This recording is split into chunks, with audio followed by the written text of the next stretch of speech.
Thanks for listening to Baxie's Musical Podcast. If you like what you hear today, be sure to follow it, like it, share it, rate it, let everyone you know get familiar with it too. You can also follow us on Instagram, Facebook, and TikTok for regular updates. Today, we're brought to you by Metro Chrysler, Dodge, Jeep, and Ram at Chicopee. Check out their state-of-the-art dealership next to BJ's and Big Y on Memorial Drive. You can also find them at metrojeep.com and drive home in your new Metro Chrysler, Dodge, Jeep, Ram today. It's Baxie's Musical Podcast. Resistance is useless.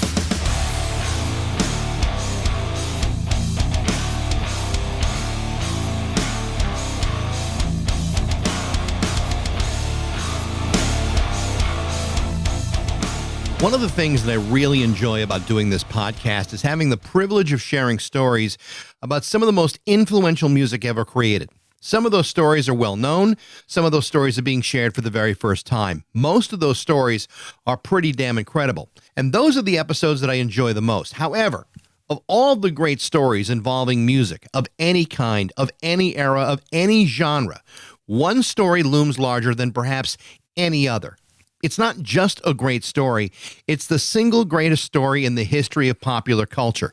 A story of genius, of tragedy, of mystery and mythology, and in the end it becomes a story of one man overcoming 37 years of unimaginable obstacles to achieve overwhelming redemption.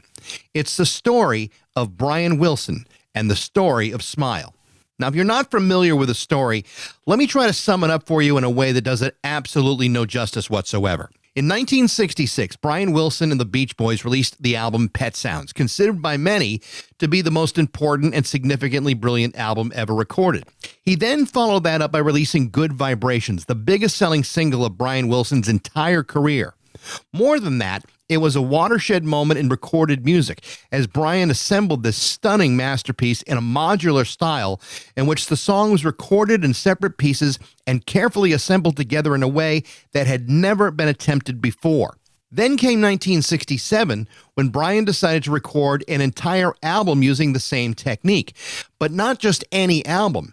Brian was out to create the greatest album ever recorded. The title of that album was to be named Smile. And to make a long story short, Brian, along with lyricist Van Dyke Parks and some of the greatest studio musicians in the world, worked on some of the most sophisticated and experimental music of his career. While rumors swirled that Smile was about to be his greatest musical achievement, what Smile would become is the single greatest mystery in the history of pop music. Due to a variety of reasons, Brian Wilson suddenly abandoned Smile, leaving it mythologized for the next 37 years as the greatest unfinished piece of music of the 20th century. Why it was shelved is up to a very complicated debate. The reasons vary from Brian's mental state to his drug use to lawsuits with Capitol Records to singer Mike Love failing to understand the lyrics. Nobody can say for sure. All we know is that the shelving of Smile stood as a looming question mark for years. The questions surrounding Smile were relentless. What might it have been? Would it have been better than Pet Sounds? Would it have stood up against the Beatles and Sgt. Pepper? Obviously, there's no way to know for sure, but the situation resulted in Brian retreating into a severe depression, which sidetracked much of the ambition that defined his legendary career. Smile would become Brian's Big White Whale, a record that he refused to talk about, claiming that it was inappropriate. Despite being quickly rushed, versions of songs like Surf's Up and Heroes and Villains and Cabanescence that were meant for Smile would find their way into future Beach Boys releases. The completed Smile wouldn't emerge until a series of amazing events would transpire many, many years later. These events would lead Brian to not only go back to complete Smile, but to perform it live in London in February of 2004. The story of what happened to Smile, what happened to Brian, and what it took to overcome the enormous emotional toll that it took on him was documented by filmmaker David Leaf in the film Beautiful Dreamer. And while the documentary brings you through the whole process, including footage of the Smile sessions to Smile's first triumphant performance and its subsequent release of a full-length record, and then to have Brian win a Grammy for the controversial instrumental Mrs. O'Leary's Cow, the first Grammy of his career, you begin to realize that the film only scratches the surface of what it took to get there, which, considering its history, is nothing short of a miracle. David Leaf has just released an incredible new book, which not only goes into far more detail of the Smile saga, he also shows a far more complicated overview of what actually happened. He also goes into detail of his own participation into the completion of Smile, which Brian himself cites as a central piece to the puzzle. On a personal level, I happen to be a huge fan of Brian Wilson. I also believe that Smile isn't just an amazing achievement in music, it's a gift, and I am not alone in feeling that way. To talk about it is author, filmmaker David Leaf on Baxie's Musical Podcast.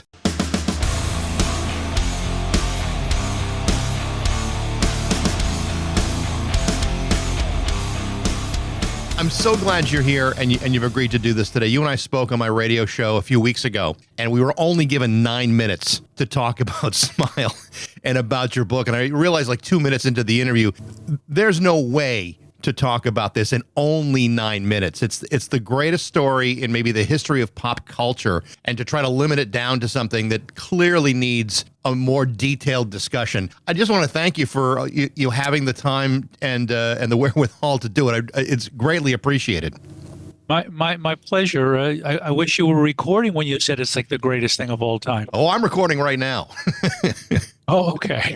No, but I do appreciate it, and as we said on the air, I'm a big fan of Brian and a big fan of this story. I really do believe there's something so profoundly amazing about what happened in this situation, how the story evolves, and how it resolves. It's absolutely incredible, and we'll talk in more detail about that. But one of the things that I read in the book that I found to be absolutely amazing was this quote, and you'll have to forgive me for forgetting who said it. But there's a quote in the book that basically says that had Brian been born 500 years earlier, we'd be talking about him in the same conversation as a Bach or a Beethoven. And I tend to agree with that. What are your thoughts about that, and where Brian falls in really the history of musical composition? Well, Bach was born, about 250 years ago or so. And Brian's quote early in the book is that he thinks he's the greatest musical innovator of all time. Brian, people will say, oh, he's the Beethoven of rock, he's the Mozart of rock. Brian thinks, while Gershwin was profoundly influential on Brian, Brian likes to think of himself, I think, in terms of Bach, because he thinks of his music as heaven sent, and Bach is church music in many ways. So I think that's the context in which this guy, who was born in a working class, middle class neighborhood in Southern California, finds himself with this remarkable gift that nobody really knew he had until it started showing up, and when it started showing up, it was like you're trying to hold on to Niagara Falls, and the water is just, the music is just flowing and flowing and flowing, and he understood more than anybody how important it was to advance what he was doing with each recording, and that's really what leads to Smile. And this story. I know this is a hard question to answer, but you hear Brian being described for years as a genius, and you're touching on that right now. As someone who knows him personally, what do you think defines Brian as a genius? What is it about him that separates him from everybody else we may know? Well, he had a couple of great quotes in the mid-'60s about that. One was, "I'm not a genius, I'm ingenious." Another was, "I'm not a genius, I'm just a hardworking guy." However, Sir George Martin, Sir Paul McCartney, Sir Elton John, Sir Barry Gibb, and countless others in that chapter in the book called Introducing Brian Wilson talk about his genius.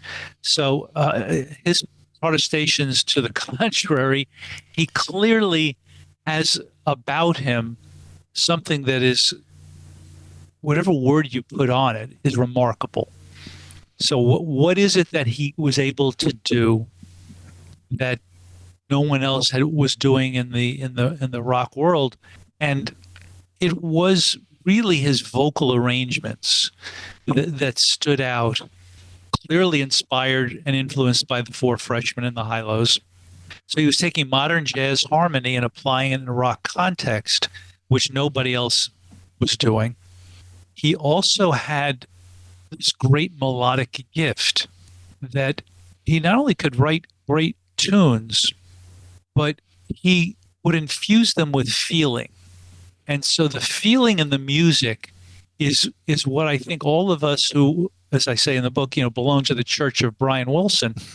It's that feeling that's coming across to us in ways that are not explicable. How do you explain how a guy can go up and hit a home run? You can't. How do you explain that someone can paint the Sistine ceiling? You can't. So Brian Wilson wanted to be Mickey Mantle, by the way. Right. Couldn't hit the curveball. Couldn't hit the curve. So lucky for us. So he finds himself it was almost as if this family group, which wasn't really a group until they had to have a hit record, until they make a record that becomes a hit. They win the lottery. There's no 5 years in the wilderness like the Beatles, or nearly a decade like the Bee Gees. These guys just overnight go from, hey, why don't you write a song, to we're on the charts, to we have a deal with Capitol. And why did that happen? Because Brian could do what he could do.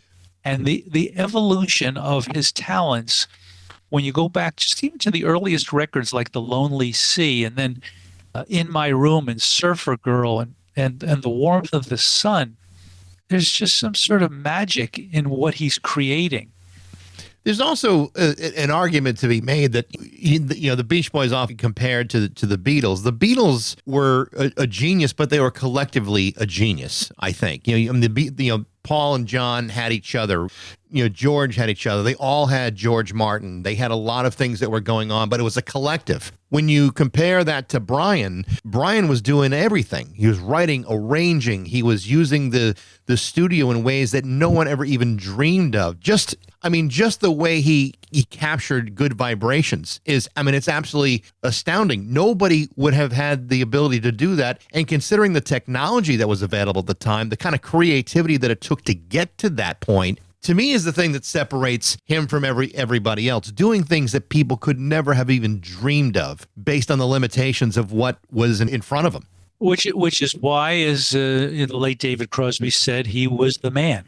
David Crosby was going up to Brian's house to hear what Brian was working on, because it was like, okay, what are the Byrds competing with? What do we need to be doing so that we can stay in the game?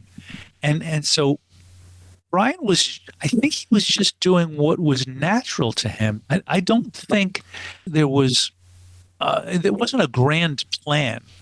Like, okay, now I'm going to do an album that's mostly ballads or anything like that. He heard Rubber Soul, and he said to his first wife, I'm going to, I want to make an album like that. I want to make an album that's better than Rubber Soul. So he made Pet Sounds. But you hit on something with Good Vibrations that's really key, which was the technology did not exist to make a record like that. And so when he followed up Pet Sounds, which, for decades has been in every critic's poll, is the number one or number two or three. It's in the top 5 usually of the greatest albums of the rock era. So he's done that. Then he had, he and Tony Escher had done a version of Good Vibrations during the Pet Sound sessions, and Brian said, "No, I'm going to set that aside. I have another idea for that song." Now, how interesting is that? that he takes what we know it's going to be a million-selling #1 single and says, "Nah, let's push that aside for the moment." So when he finishes Pet Sounds, he goes to work kind of full time on Good Vibrations. And everybody is like, "Brian, why is this taking so long? Why are you spending so much money in the studio? What in the world is going on where you come in and we just record 4 bars or 8 bars?" Well, so he starts what you would call modular recording. He's recording not a song, not a verse, chorus, bridge, chorus, fade, a melody, medley, melody, fade out. He's recording pieces of a song. And then he's got to figure out how to put it all together, which he does with Good Vibrations, and astonishes anybody who's listening and paying attention. And it sets the high water mark of record production for its time. And then he sets out to do this album, which he named Smile, which is going to be done in the same style as Good Vibrations, which means he's going to record pieces of songs. And that may have, more than anything, been the downfall of Smile, because when he had recorded all of these pieces, including some full songs, he needed a lot of time to figure out how to put it all together. If it had taken him 3 months to put Good Vibrations together as a 3.5-minute single, how long would it take to put a 35 or 40-minute album together in that same style? Well, he said, I needed a year, and I figured nobody would give me a year. He understood the business. He didn't like it, but he understood it. And so he put it on the shelf. Now, in the book, he lists at least a half dozen reasons why he shelved it. And I list another half dozen more. And basically I say it's not any one of them, it's all of them. Yeah. I think you do a really good job of giving a full overview of all the many factors in this, because it is very complicated, but the very simple part is nobody knows for sure. But the one thing that you did mention in why he abandoned Smile, which I thought was probably maybe the most interesting, and it may have been a side effect of all these things, was that ultimately he lost his ambition to record or to continue or to complete Smile, and kind of lost ambition to record that way ever again. It never really occurred to me how important that is, because, you know, with the problems with Capitol, the problems with maybe Mike Love not liking the lyrics, all the things that were going on in his life at the time, the loss of ambition, I think, for any artist is devastating. And when you look at what that would have meant for a guy who was as fragile as Brian, you can imagine how much more devastating that had to be. Well, so there's a couple of things there. One of the songs on Pet Sounds was originally called Hang On to Your Ego, and the lyric was, but I know you're going to lose the fight. Another was, I just wasn't made for these times. So there's a sense of self-awareness about what's happening in his life that he's expressing that is heartbreaking to look back upon. Like, he knows what's going on. I mean, Van Dyke Park's first wife, Dory Parks, who's watching it, she says, as great a time as it was, she knew very early on there were problems and it wasn't gonna be finished. And it goes to what the Beach Boys was, which was a family business. You referred to the Beatles, you know, the four of them and George Martin and great engineers. They were all working together towards a goal, with Brian Epstein, you know, saying they're going to be bigger than Elvis. They're going to be the biggest band in the world. So there's a collective vision of what their goal is. Murray Wilson's goal was, his vision was, this is a family business that we're all going to make money from. And that's not artistic. Now, one can't say that's a bad vision. One can say, I don't agree with that vision, when you're talking about, as you said, somebody as both talented and sensitive and fragile as Brian, for whom the art came first. So how does he lose his ambition? Well, we don't really know exactly. We don't know what, you know, again, there's a series of events and moments, some of which only encouraged his ambition, like when Leonard Bernstein sends his documentary producer to L.A., and there's Brian Wilson as part of a Leonard Bernstein special. Well, that gave, as Van Dyke Park says, that gave us a lot of encouragement that we're out of the box and we're doing the right thing.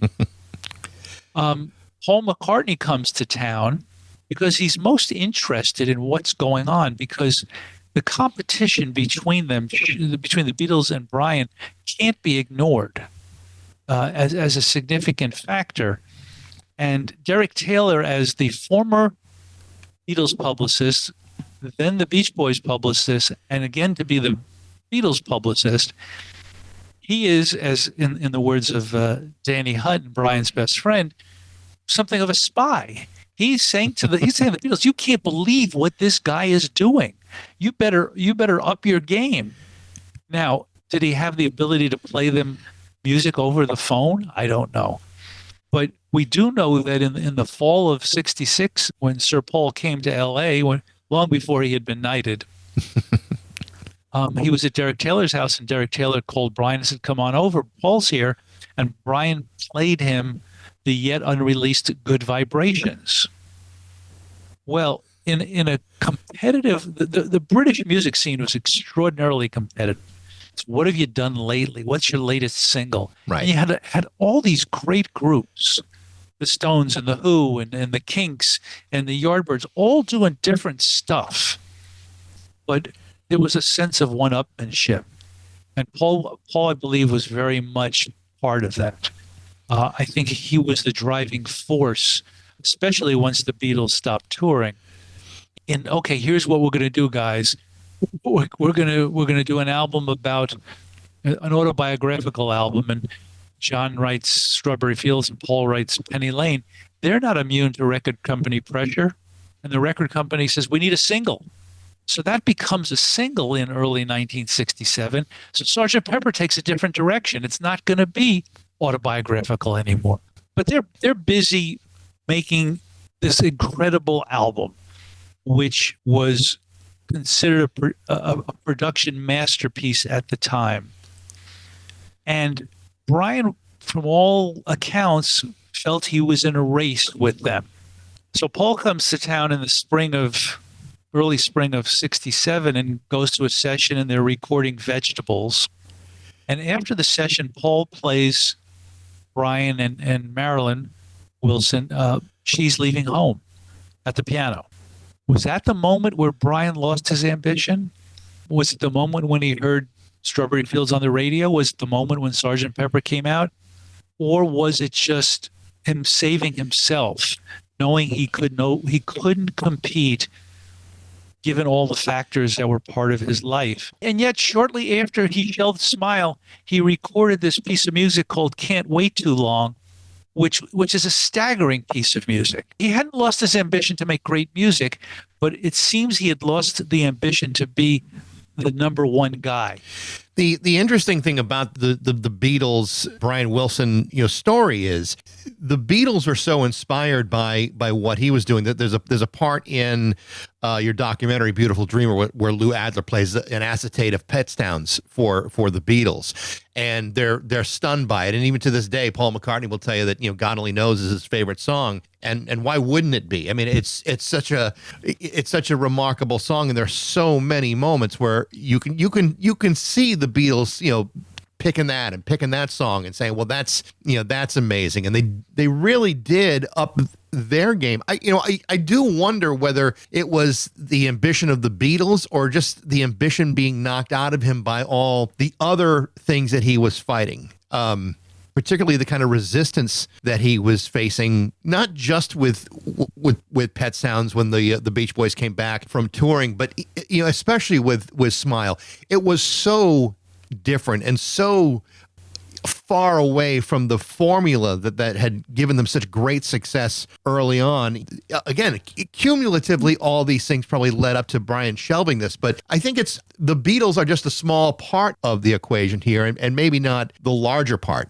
Well, they're part of it. Again, this is all immeasurable. But there are a couple of things I want to address. One was, if one was listening to Beach Boys albums in 1965, side 2 of the Beach Boys Today, songs on Summer Days and Summer Nights, the single Little Girl I Once Knew, those are all Pet Sounds. He just hasn't put it all together on one record. So what happens when the record company gets Pet Sounds is the product manager comes back and says, gee, Brian, this is great, but couldn't you give us something like California Girls? Well, they've got Wouldn't It Be Nice? They've got Sloop John B. They've got God Only Knows. They've got Carol I Know. 4 top 40 singles. 2 hit the top 10. Sloop hits the number 5. So what's the problem from Capitol Records? You use the word formula.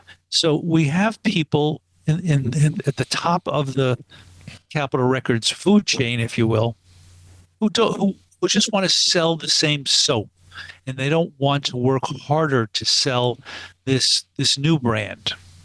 So the Beach Boys are essentially a captive of their name, if you will, and the brand that they've established that Brian is moving away from musically. If he had put out Pet Sounds under his own name, nobody would have paid attention, really. So the notion of him doing a solo album just wasn't possible at that point. But if one was listening to the radio in 65, 66, there was a lot of competition.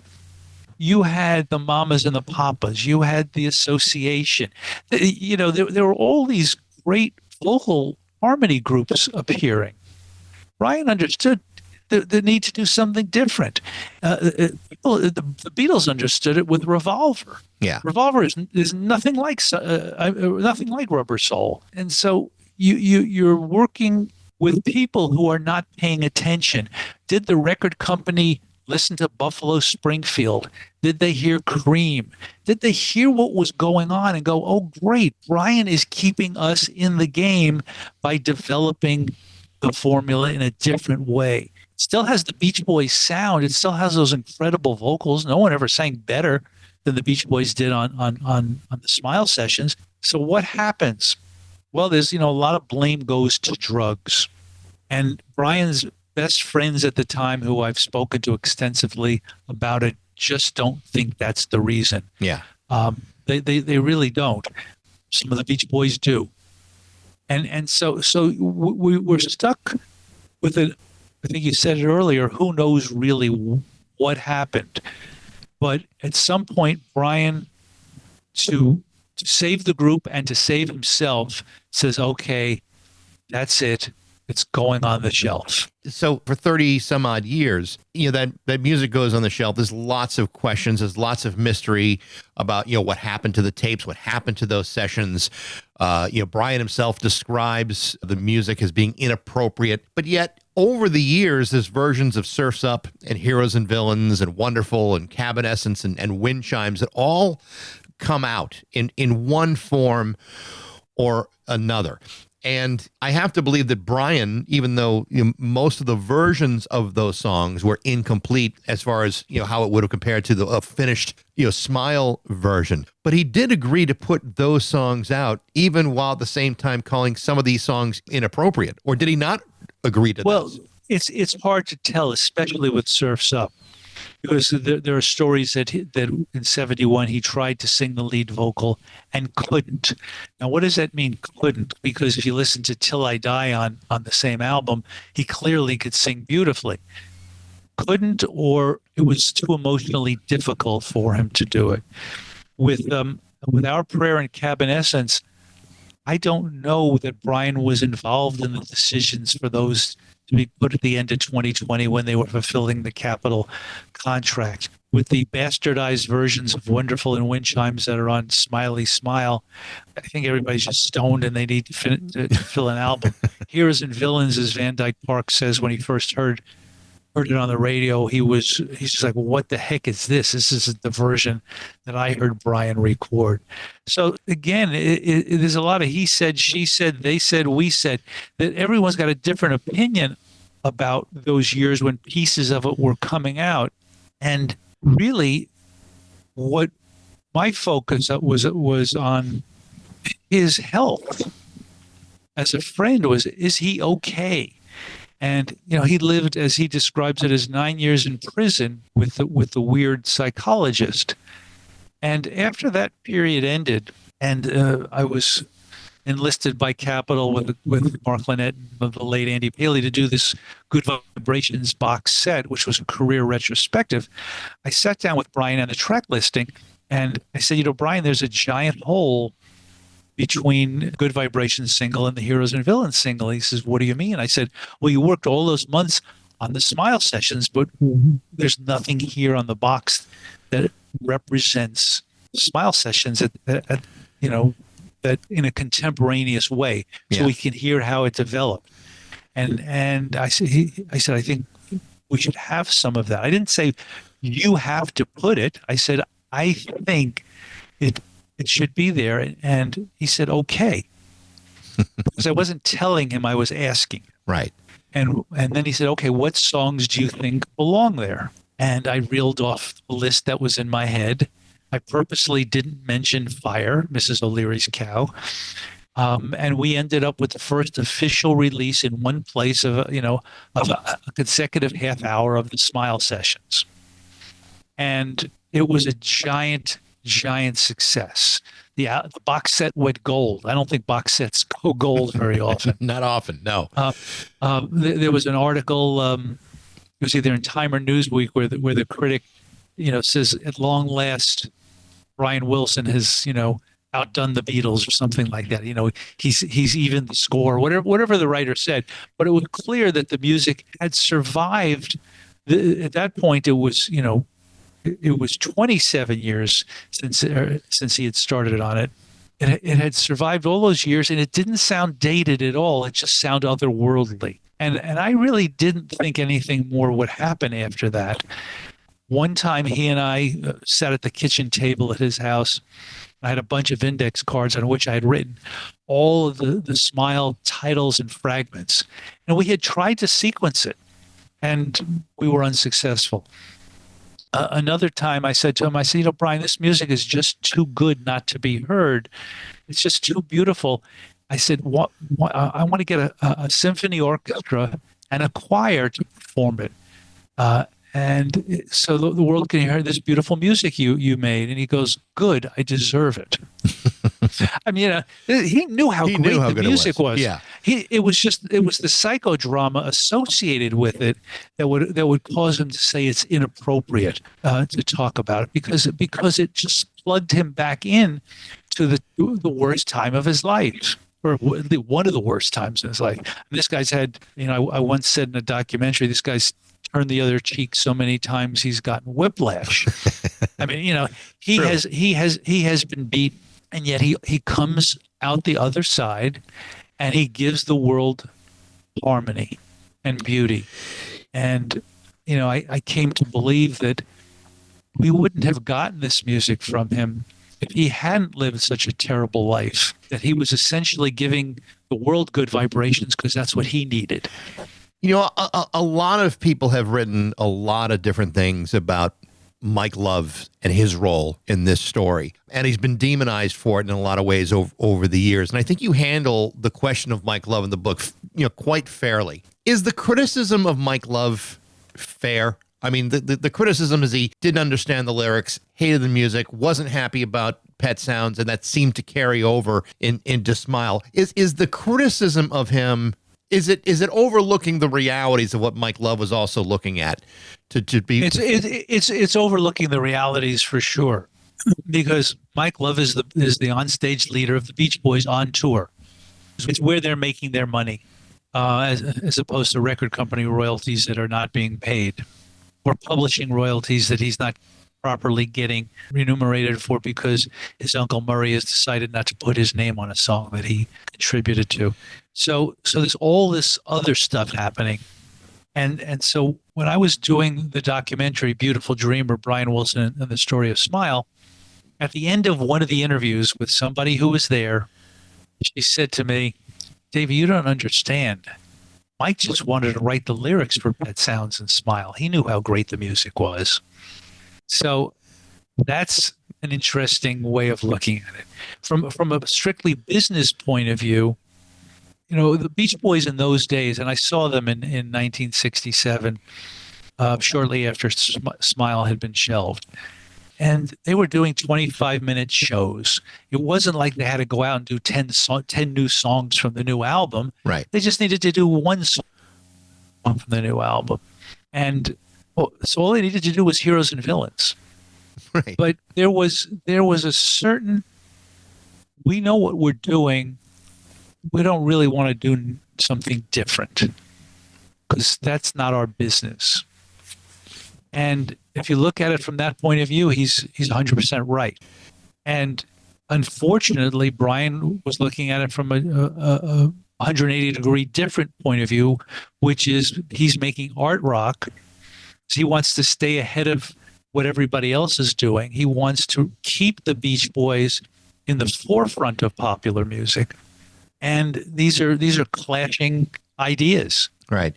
It's very hard to imagine, the music A Smile with lyrics about, surfboards and cars. I mean, it just, Brian's idea of bringing a Van Dyke Parks in to write the lyrics and have it be more ethereal and more artistic. I think from his perspective, it's totally right. But on the other hand, I think you're right. The idea that Mike Love was kind of boxed out of the creative process lyrically in that record had to be very wounding and frightening. He had a family. There's a business decision. You're talking about coming off of Good Vibrations. That wound up being great, and Mike did play a role in the lyrics of that. But coming off of Pet Sounds, where it was way off the formula, I can see where Mike would have been very uncomfortable about Columnated Ruins Domino. I mean, I could totally understand that. Well, it's understandable. Yeah. But are you listening to what everybody else is doing? And I'm not talking about, Frank Zappa and the Mother's Invention. I'm talking about, are you listening to contemporary popular music? Are you listening to Blonde on Blonde? Are you listening to Revolver? Are you listening to what the people who are at the forefront are doing and understanding that what Brian is doing is, yes, it's different. It's not Wouldn't It Be Nice? It's not I Get Around, but it's something that will keep people's attention on new records, because every group has a shelf life where audiences go, who are they? Wow, I like that new sound. Boy, I can't get enough of that new sound. I'm starting to get tired of that new sound. I don't really want to hear anything they've got to say. Right. And so what happened is, by not giving Brian 100% support, which David Anderle, his the creator of Brother Records, and his sort of the manager at that point, was saying Brian needed 100% support. By not giving that to him, it shattered his confidence. He wasn't used to not having that support. Van Dyke puts it in a different way. He had earned the right to do this experiment. Annie Wilson, Carl Wilson's first wife, said it was fascinating. I don't think she used the word fascinating. It was what she thought was so incredible about Brian and Van Dyke working together, and this was her word. She says it was the first time he was working with somebody who was his peer. Wow. So Van Dyke could write lyrics that were just as complex as the music Brian was writing. So Brian understood that, and not everybody did. The story behind Brian going back and working on Smile is fascinating. The way it's presented in the book, and even in the documentary Beautiful Dream, it's amazing. You touched on it a little bit too. With the box set, this was clearly a process. These were not a series of impulsive decisions. There are two major events that kind of lead into this validation of Brian performing and then performing those songs. There was first the performance of Pet Sounds, and then the Brian Wilson tribute concert. Both of these events are absolutely pivotal to this story. And explain a little bit, if you can, the role that these two performances played in all of this. Well, actually, I'll take you back even one further. Just the notion that Brian was going to go on tour, right, is pivotal. And I remember when Melinda and Brian and Eva and I were out to dinner, and Melinda told us about it, that they were going to go on tour to promote the Imagination album. And I remember thinking to myself, that's the worst idea I've ever heard. I'm glad it's not mine. And I was wrong. Now, did I know how wrong I was? No. Did I expect to get a call that winter from Chicago from Brian saying, "You guys have to get out here. I need your support if I'm going to get through this"? Did I expect to be driving, an SUV through blizzards in the upper Midwest, from concert to concert, from Ann Arbor to Milwaukee to Chicago? I did not. But the concerts were tremendously successful, and so what happens is there's a series in New York, and Boston and Philadelphia, etc. Another short tour which is very successful, and then a Japanese tour that's very, very successful, leading to Brian and the band going up to the Neil Young Bridge School benefit. And with each step, Brian is getting more and more confident in performing. Not that he doesn't have bad nights or off moments or whatever, but he's less scared of it, to the point where he gets the band to play an acoustic version of Good Vibrations that they had not rehearsed during the Bridge School show. So the year ends, 1999, with Brian having toured. Well, okay, you've toured. What are you going to do next? And so the idea of touring Pet Sounds was so unexpected that in all the years that I had been trying to sell the Brian Wilson tribute and get it financed and on television, it always included a start to finish performance of Pet Sounds, because I thought that was, if you're going to pay tribute to Brian Wilson, That's it. That's a great way to do it. Well, much to my surprise, in 2000 the band tours Pet Sounds all over North America, and it's spectacularly successful. At the end of 2000, by the end of 2000, I've gotten through a dear friend, Chip Racklin, and with Phil Ramone, both of whom are sadly departed, we get the financing and the network for the All-Star tribute to Brian Wilson. And in between the Pet Sounds tour and the tribute, what happens? We're at a Christmas party at band member Scott Bennett's house, and Brian and my late wife are sitting on a piano bench with their backs to the piano. And he knew how much she loved Christmas. And he said, well, what do you want for Christmas? And she just said, for you to play Heroes and Villains. And he said, okay. And he turned around and played it. And everybody in the house was just staggered. I mean, people came running from all over the house because they knew his piano style. And because every night on tour, Brian would be in his dressing room playing stuff at the piano.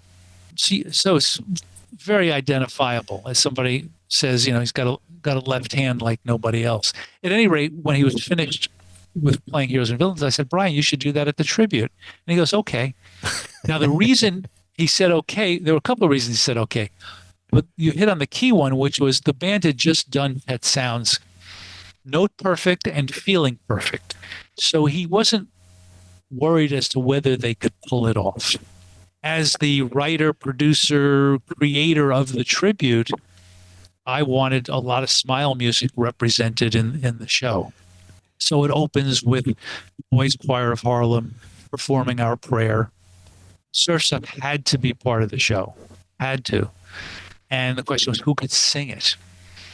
And the woman who was the talent producer on the show at a production meeting, she says, well, let me pray on that for a moment, for a day. And she came back the next day. She said, I think Vince Gill could do it. And he sure could. I mean, if your listeners want to go to the web and Google Vince Gill plus Surf's Up or Vince Gill plus The Warmth of His Sun, you'll see the two songs Vince did that night. Staggering performances. So we had Our Prayer, we had Surf's Up, Ann and Nancy Wilson did Good Vibrations. And Brian's in the wings watching all of this. He hears George Martin talking about how singular Brian's work is.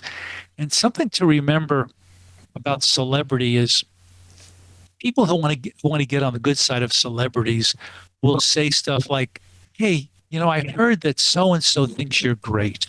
Well, they read it in a magazine or something. Right.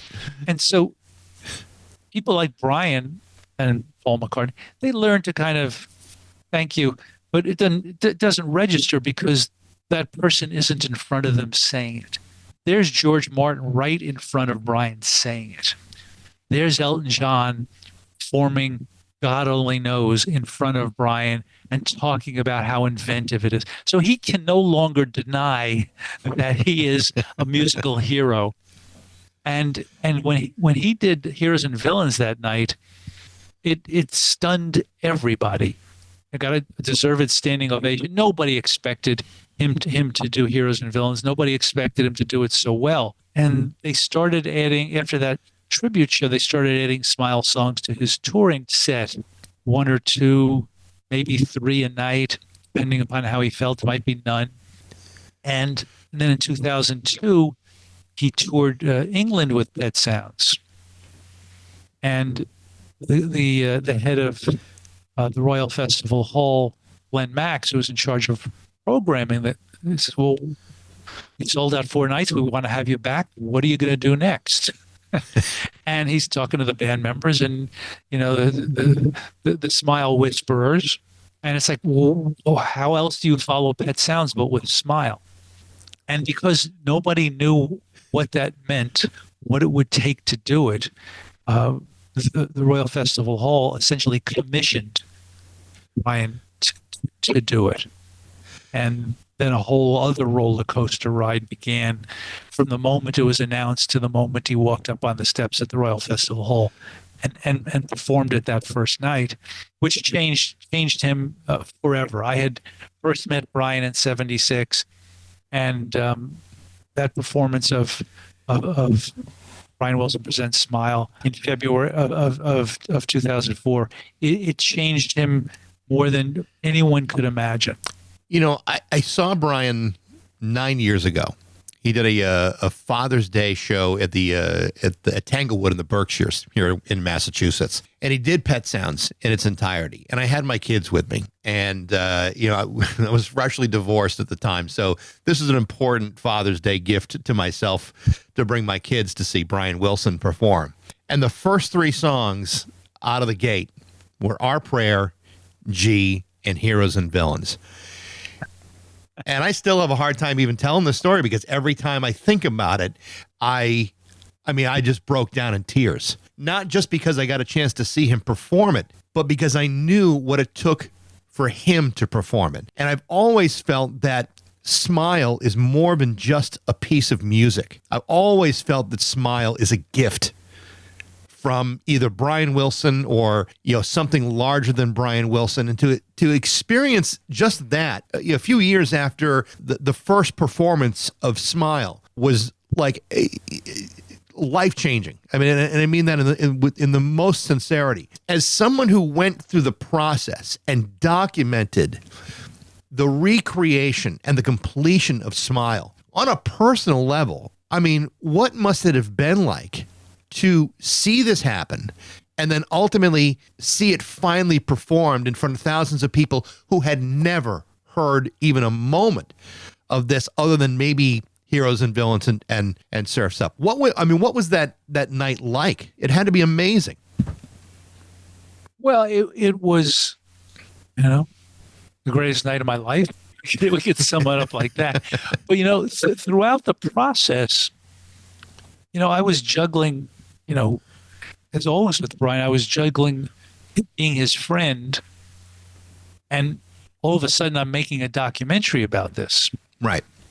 So I was there to encourage him, but also to make sure we got everything recorded because I knew how historic it was. But, you referred to it as, just more than a piece of music and more than a gift. I've come to believe that it's as a gift, it's the triumph of the human spirit. It's one man who has the courage to face literally his demons, literally the worst thing that ever happened to him in his artistic life, and face it head on. And, it's like, going on the high wire without a net. And who knows what's going to happen. He knew how great the music was, but he had been told that it wasn't right for the world. The record company didn't think it was right for the world. His father didn't think it was right for the world. The Beach Boys didn't think it was right for their world. So having heard that and internalized it, nothing had changed that completely until that first night. And after that, it was, I won't say it was smooth sailing, but it was, he had climbed Mount Everest. And, one of the things that you have to love about him is it's his music. He wrote and arranged every note of it. But when we were riding down the elevator, after all the backstage hoopla after the first night. And he just looked at me and he said, "We did it. Our Smile dream, it came true. Our Smile dream. Not my Smile dream, our Smile dream." And that's very powerful to be that inclusive. Yeah. The hero in a lot of this is Darian Sahanaja, who worked very, very closely and had the trust of Brian, and you did too, for that matter, to be able to document all this stuff. But the trust he had to place in Darian to go through all these tapes piece by piece, put them together, order it, sequence the entire thing, and then get the band to be stage ready for this incredibly complicated piece of music. I don't think that his importance here can ever be overstated, how important he was to this whole story. Can't be. Darian, I don't know how much more I can sing his praises than what I've done in the book.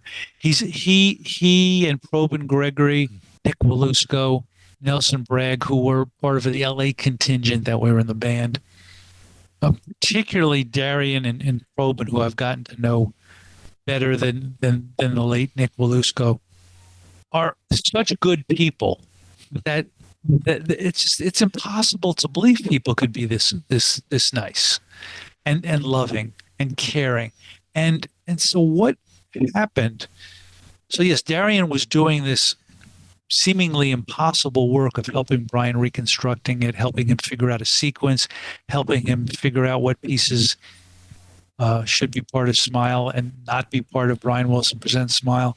But I think it was just their humanity that made it all happen. There was no ego involved with the band. They were there like this giant glove of love that they put around him.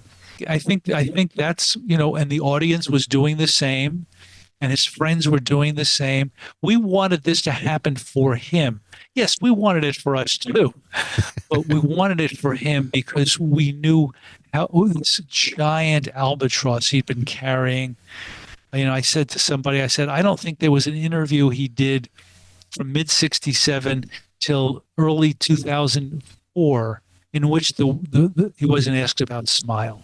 It's amazing. There's a part in the book in which Darian talks about watching the demons of Smile physically leave Brian's body, especially at the completion of the night, and you get this enormous applause from the crowd as if he was like purging something spiritually. You talked about the change in Brian after all of this happened, to have purged this enormous weight, this albatross, like you talk about. I mean, where was Brian, say, after all of this? I mean, did he feel like he had to compete against it, or was he just satisfied with it? I mean, once you present a piece of art and it's being consumed, the artist sometimes thinks, well, what can I do? Do I just sit and watch it and let it live its life, or do I try to top it somehow? Which may have been possible in 1968, 69 had things gone differently, but in 2004, maybe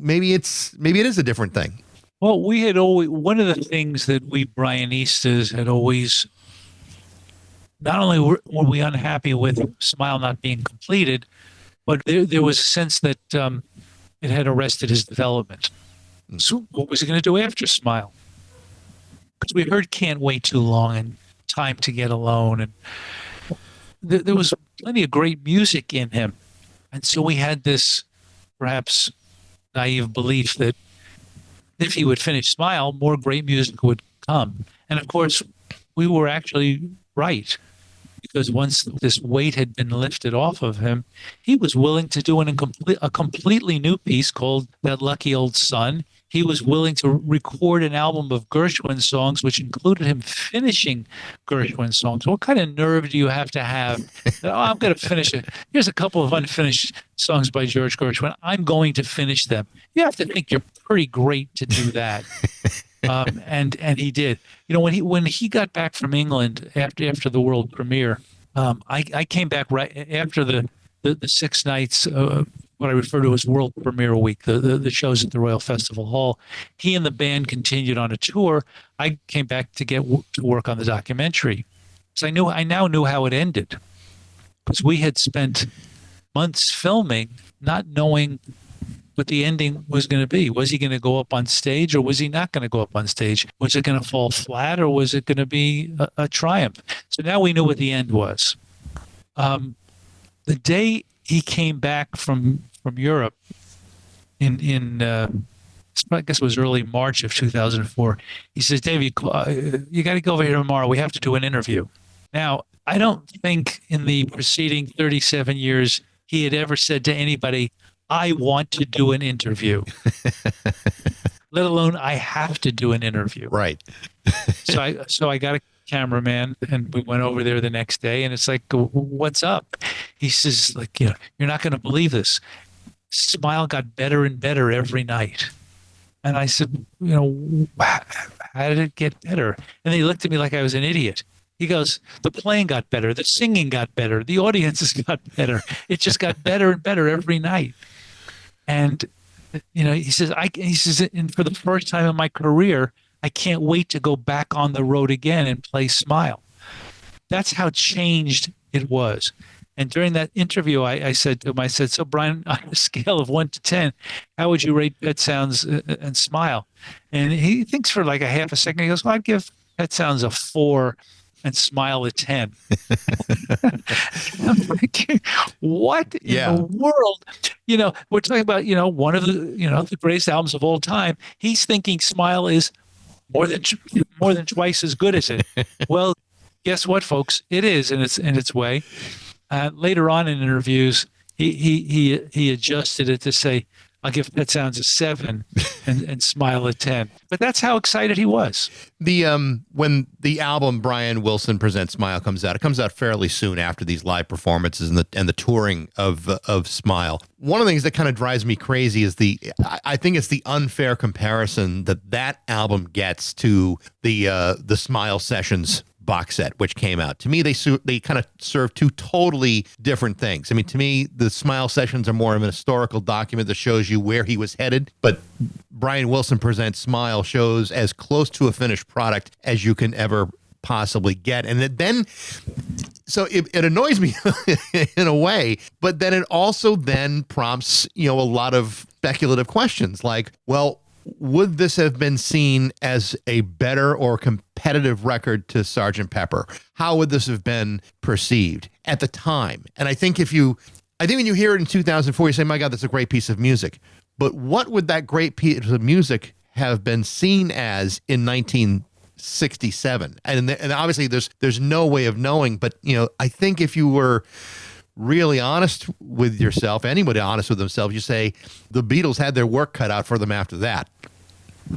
Well, let's say it had come out in March of 2000. In March of 1967, while the Beatles were just finishing Sgt. Pepper, and they heard it. Would that have given them pause? Would they have then gone back into the studio and said, "Okay, guys, we need to do something better than what we've done"? Had it come out after Sgt. Pepper, it wouldn't have had as big an impact. I don't think. It still would have had a big impact.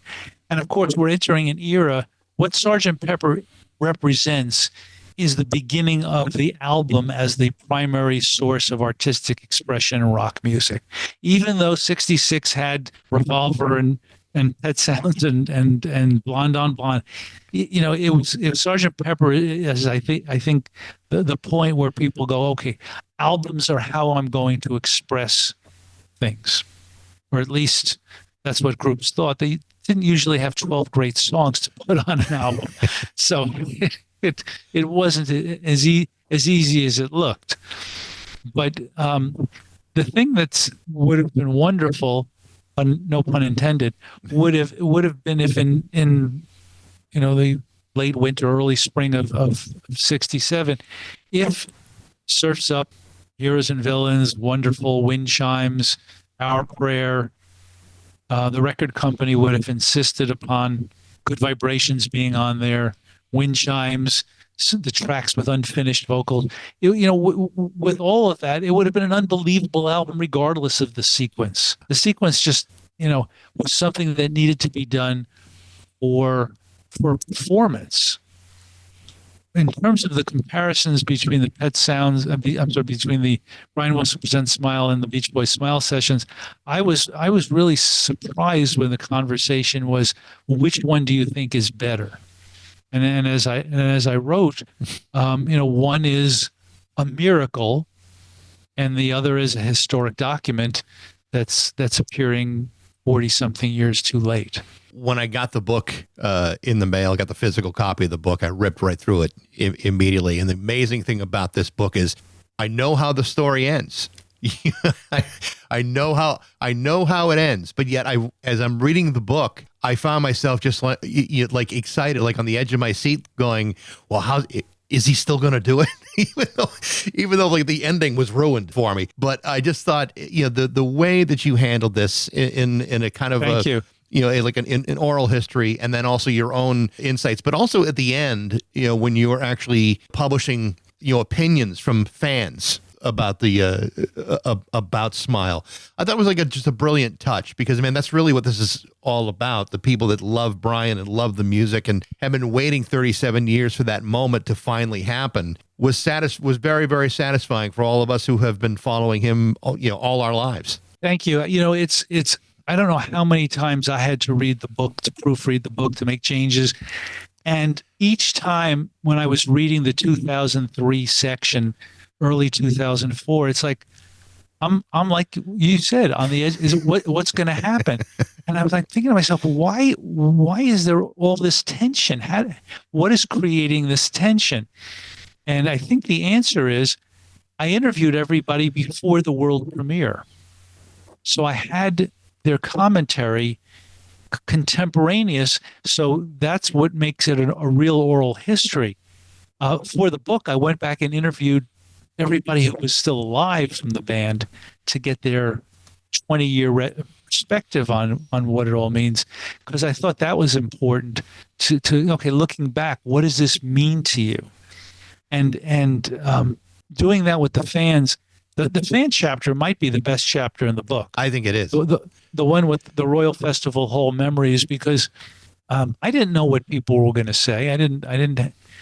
All I did was choose how to sequence those recollections, and it was so sweet what some people had to say. It was so beautiful.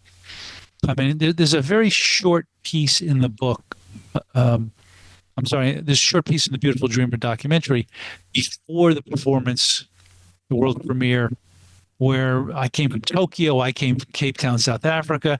One guy says, I'm going to have my life pre-smile and my life post-smile. So I knew the fans had a way of saying things that I wouldn't have thought of. And I was very rewarded by what they sent in. I had to twist a couple of arms of old friends to send stuff in, because they were like, oh, I don't need to do that. I said, yes, you need to be part of this book. I've known you since 1977 when I started publishing the Pet Sounds fanzine. You need to be part of this. And I think that is that's part of the Smile story too, is that the do-it-yourselfers, people who kept the legend of Smile alive, Dominic Priori to everybody who made their own cassette of what Smile could be. It's very important, and it's not. Yes, ultimately it's just Brian, as Van Dyke says, wrestling with his own work and figuring out how to muster up the courage to do the courage to do this. But we're all there cheering him on. And I think that you can't ignore that. No. You just can't ignore it. David, the book is absolutely fantastic. I've had 4 or 5 people wanting to read it after I was done with it. And I said, well, you better damn well give it back, because I want to read this again and again. It was wonderful to talk to you, and certainly better than the first 9 minutes we had a chance to talk weeks ago.